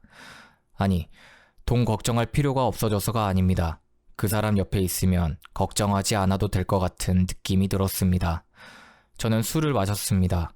그 사람 덕에 안심하고 있었으므로 일부러 익사를 연기할 기분도 생기지 않고 제 본성인 말없고 음습한 부분을 숨김없이 보여주며 묵묵히 술을 마셨습니다. 이런 거 좋아해? 여자는 다양한 요리를 제 앞에 늘어놓았습니다. 저는 고개를 흔들었습니다. 술만? 나도 마실래. 가을의 추운 밤이었습니다. 저는 스네코가 시키는 대로 긴자 뒷골목에 초밥 파는 포장마차에서 조금도 맛있지 않은 초밥을 먹으며 그 사람을 기다리고 있었습니다. 그 사람은 혼주에 있는 목수의 집 2층에 새들어 살고 있었습니다.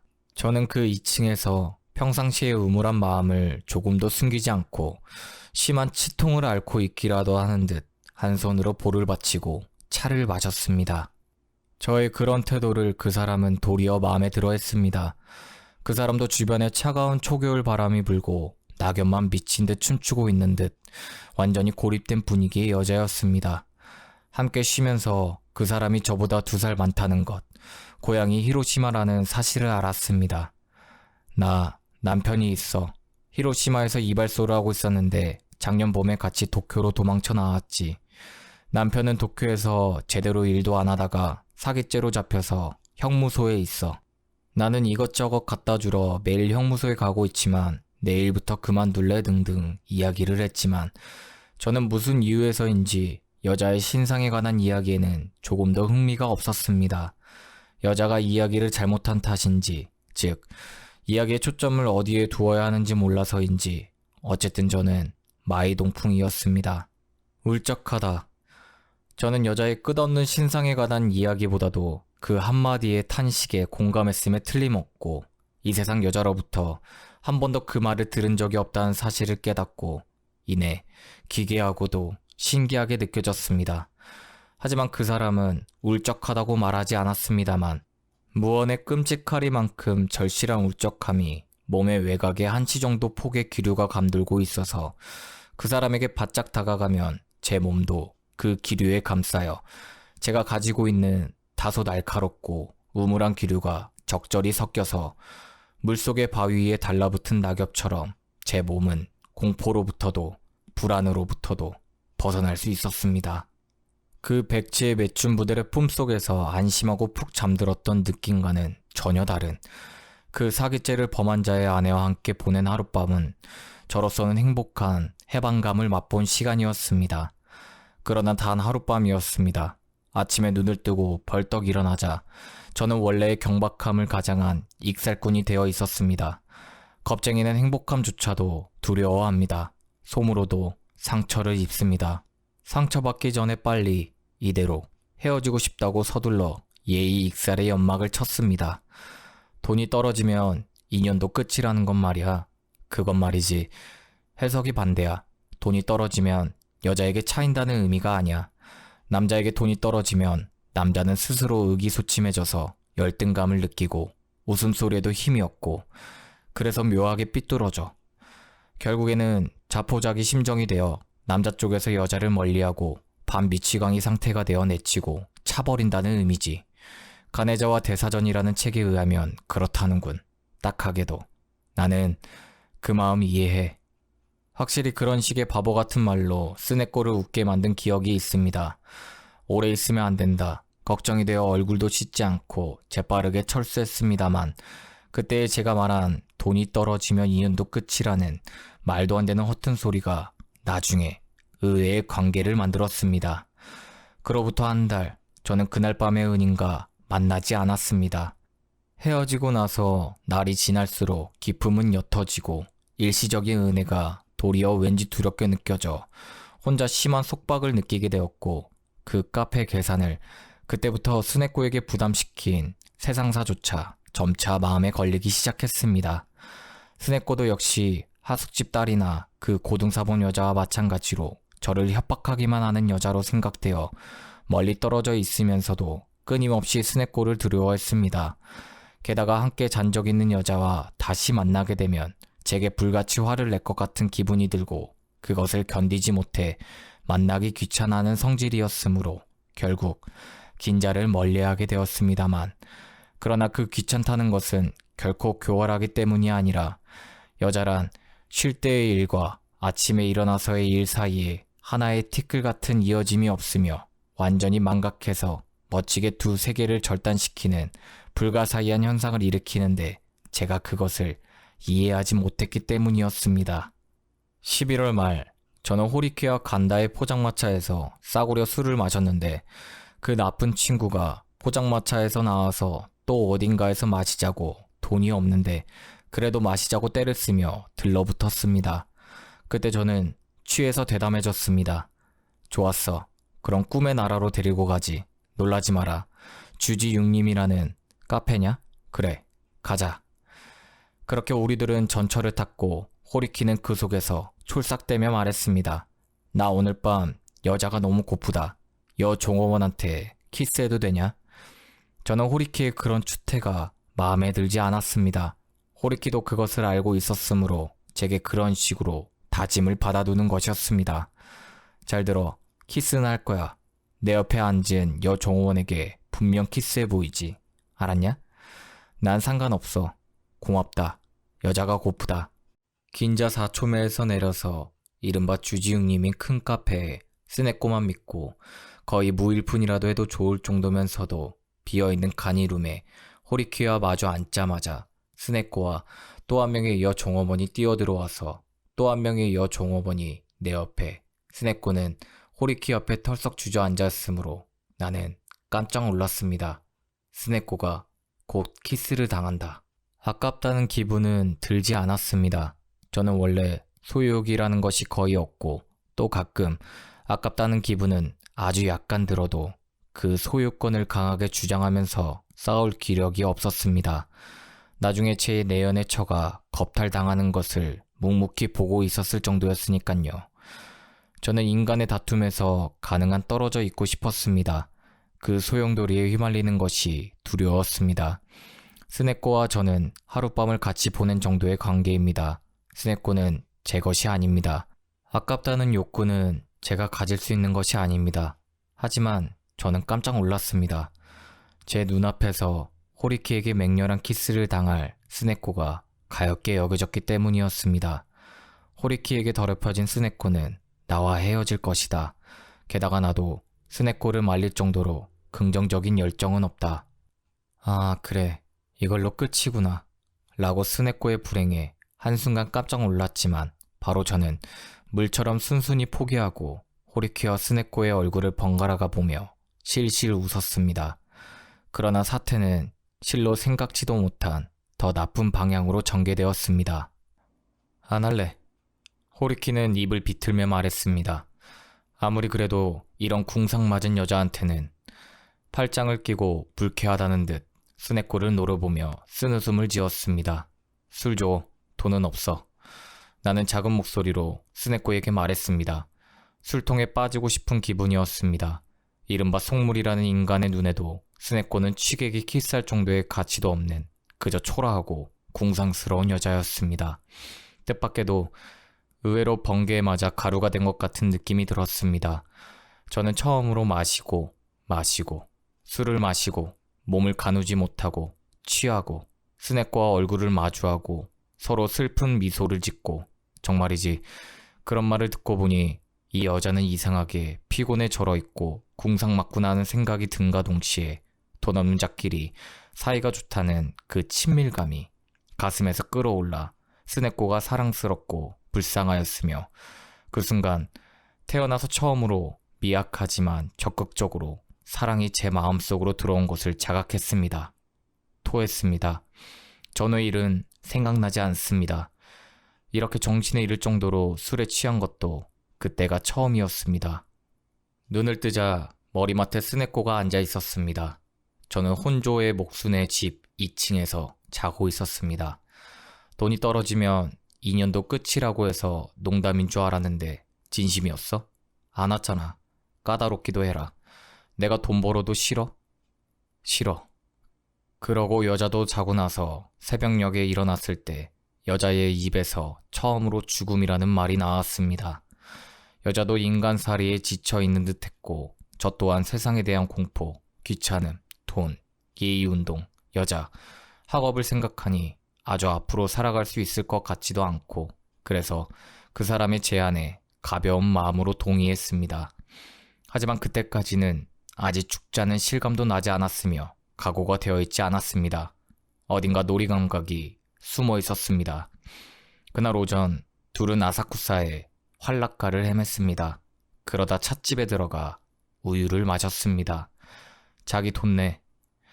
제가 일어서서 소매에서 동전 지갑을 꺼내며 열어보니 동전이 3개. 부끄럽기보다 비참한 기분이 덮쳤고 순간적으로 뇌리에 스치는 것이 세뉴간의 제 방이었습니다. 교복과 이불만이 덩그러니 남아있을 뿐 더 이상 전당포에 넣을 만한 것도 없는 황량한 방. 그 외에는 제가 지금 입고 있는 싸구려 기모노와 망토. 이것이 내 현실이다. 더 이상 살아갈 수 없다고 확실히 알게 되었습니다. 제가 망설이고 있는데 여자가 일어서더니 제 지갑을 들여다보고 말했습니다. 어머, 그게 다야? 무심한 목소리였지만 그것이 또 뼛속까지 울릴 정도로 아팠습니다. 처음으로 제가 사랑한 사람의 목소리라서 더 쓰리고 아팠습니다. 이도저도 아닌 동전 3개는 전혀 돈이 아닙니다. 그것은 지금껏 맛본 적이 없는 기묘한 굴욕이었습니다. 더 이상 살 수 없을 정도의 굴욕이었습니다. 아무래도 그 즈음 저는 부잣집 아들이라는 종족에서 완전히 벗어나지 못했던 모양입니다. 그때 저는 자진해서 죽을 결심을 했습니다. 그날 저녁 저희들은 가마쿠라의 바다에 뛰어들었습니다. 여자는 이 오비는 가게의 친구에게 빌린 오비니까라며 오비를 풀고 잘 접어서 바다 위에 두고 저도 망토를 벗어서 같은 곳에 두고 함께 물에 들어갔습니다. 여자는 죽었습니다. 그리고 저만 살았습니다. 제가 고등학생이고 또 아버지 이름도 다소 뉴스거리가 될 만했는지 신문에도 꽤 크게 보도되었다고 합니다. 저는 해변 근처 병원에 수용되었고 고향에서 친척인 사람이 혼자 달려와서 이런저런 처리를 한 다음 고향의 아버지를 비롯해 집안 사람들이 모두가 격노하고 있고 이제부터 집과 연을 끊게 될지도 모르겠다고 말하고는 돌아갔습니다. 그래도 저는 그런 것보다 죽은 스네코가 너무 보고 싶어서 소리 죽여 울기만 했습니다. 정말로 지금까지 만난 사람들 중에서 그 궁상맞은 스네코만 좋아했으니까요. 하숙집 딸에게 시가 50개나 적혀있는 긴 편지가 왔습니다. 살아달라는 이상한 말로 시작하는 시가 50개였습니다. 또 제 병실에 간호사들이 밝게 웃으며 놀러와서는 제 손을 꼭 잡고 돌아가기도 했습니다. 그 병원에서 제 왼쪽 폐가 고장났다는 사실을 발견했습니다. 이것이 엄청나게 제게 유리한 상황으로 발전해 저는 자살 방조죄라는 죄명으로 병원에서 경찰로 끌려갔지만 경찰에서는 저를 병자 취급해서 특별히 보호실에 수용했습니다. 한밤중 보호실의 옆 숙직실에서 자지 않고 저를 지키고 있던 나이 든 경찰이 문을 살짝 열더니 이봐 라고 제게 말을 걸고는 춥지? 이쪽으로 와서 불 좀 쬐게나 하고 말했습니다. 저는 일부러 맥없이 숙직실로 들어가 의자에 앉아 화롯불을 쬐었습니다. 역시 죽은 여자가 보고 싶나 보군. 네, 그게 인정이라는 게다. 그는 점점 더 잘난 척을 했습니다. 처음 여자와 관계를 맺은 게 어디야? 마치 재판가처럼 거드름을 피우며 물었습니다. 그는 저를 아이 취급하며 가을밤의 지루함을 어찌 해보려는 듯 마치 그 자신이 취조실의 주임이라도 되는 듯 제게 음담패설 같은 진술을 하게 만들려는 듯 했습니다. 저는 재빨리 그것을 눈치채고 터져 나올 뻔한 웃음을 참느라 혼이 났습니다. 경찰의 비공식적인 신문은 거부해도 된다는 것은 물론 잘 알고 있습니다만 가을밤의 흥을 더하기 위해 저는 그 경찰이 취조실의 주임이고 형벌의 경중도 그 경찰에게 달렸다고 굳게 믿고 있는 듯 성심성의껏 그의 음란한 호기심을 약간 만족시켜주는 정도의 적당한 진술을 해줬습니다. 그렇구만. 대충 어떤 내용인지 알았네. 뭐든 솔직하게 대답하면 우리들도 그에 맞게 적당한 조치를 취할 수 있거든. 고맙습니다. 잘 부탁드립니다. 그야말로 신의 경지라고 불릴 수 있는 연기였습니다. 그리고 저를 위해서는 아무것도 하나도 득이 되지 않는 열연이었습니다. 밤이 지나고 저는 서장에게 불려갔습니다. 이번에는 진짜 취조였습니다. 문을 열고 서장실로 들어가자마자 서장이 말했습니다. 오, 잘생겼네. 이건 네가 나쁜 거 아니야. 이건 잘생긴 남자를 낳은 네 어머니가 나쁘지. 피부가 거무튀튀하고 좋은 대학을 나온 것 같은 느낌이 드는 젊은 서장이었습니다. 갑자기 그런 말을 듣고 저는 제 얼굴의 반면에 붉은 점이라도 떡 붙어 있는 듯 흉한 불구자 같은 처참한 기분이 들었습니다.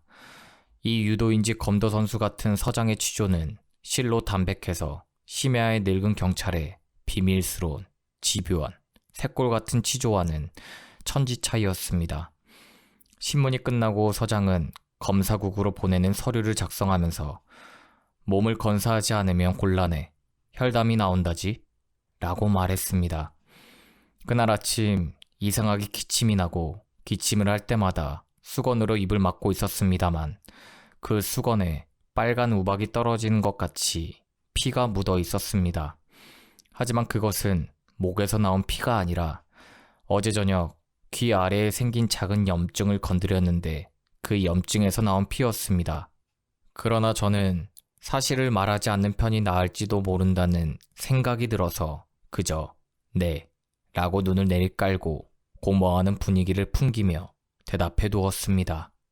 기소가 될지 어떨지는 검사님이 정하지만 네 신분 보증인에게 전보나 전화로 오늘 요코하마 검사국으로 오라고 연락하는 게 좋겠어.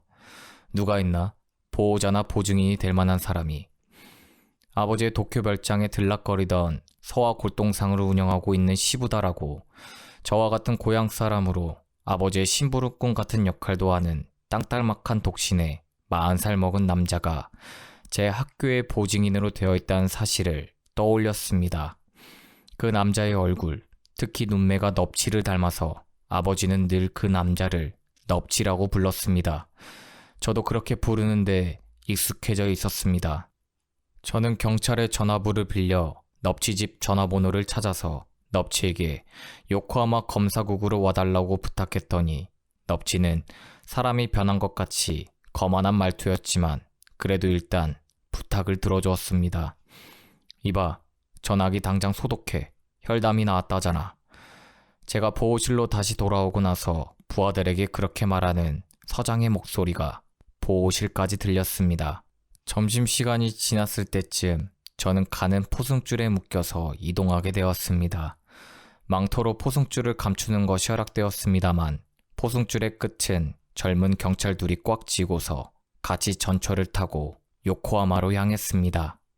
하지만 제게는 일말의 불안감도 없었으며 경찰서의 보호실도 늙은 경찰도 그립고 저는 왜 이럴까요? 죄인으로서 묶이니 도리어 안심이 되고 여유도 생기고 안정이 되는 데다 그때의 추억을 쓰는 지금도 정말 아무 것에도 구애받지 않는 즐거움마저 느낍니다. 그러나 그 시기의 그리운 추억 중에도 딱 하나 식은땀이 줄줄 흐르는 평생 잊을 수 없는 비참한 실수도 있었습니다. 저는 검사국의 어두침침한 방에서 검사에게 간단한 취조를 받았습니다. 검사는 40살 전후에 조용하고 고지식하지 않은 성격인 것 같아서 저 역시 전혀 경계하지 않고 멍하게 진술하고 있었습니다만 갑자기 예의 기침이 나와서 저는 주머니에서 손수건을 꺼냈습니다. 그때 피가 눈에 들어와 이 기침이 또 도움이 될지도 모른다는 비열한 깨가 발동해 쿨럭쿨럭하고 2번이나 기침을 하고 덤으로 가짜 기침을 과장되게 한 후 손수건으로 입을 틀어 막은 채 검사 얼굴을 흘낏 봤습니다. 그 순간 진짜야? 하고 검사가 물으며 웃었습니다. 조용한 미소였습니다. 식은땀이 새말, 아니 지금 생각해도 당황스럽습니다.